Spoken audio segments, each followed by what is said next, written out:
Mfite ibyifuzo bibiri bito cyane. Komeza. Your Excellency, hari ikintu kitubabaza cyane wenda nuko tutasobanukiwe mwanadufasha rwose. The call to prayer ya mu gitondo iratubabaza ko yaravuyeho.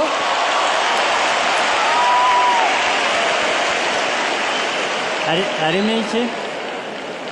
Adana kuriya bahamagara abantu ngo bajye gusenga ntago bikibaho mu gitondo. Ntabwo bibaho.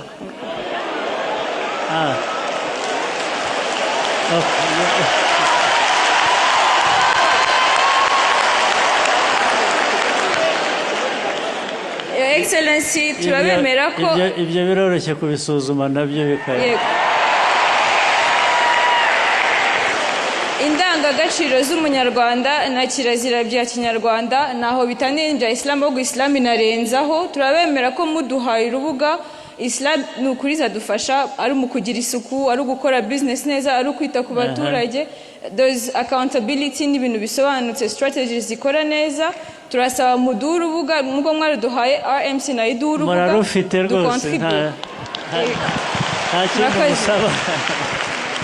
Yes. Mufite uriya warukwiye kumumenya ariko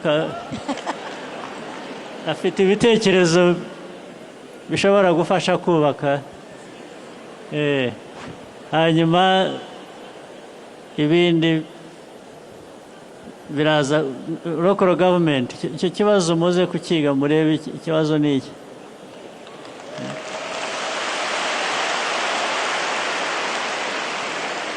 Murakoze cyane. Mutinya babakangura mu gitondo ni iki? Ubundi ari amasaha niyo yo gukanguka n'ubundi.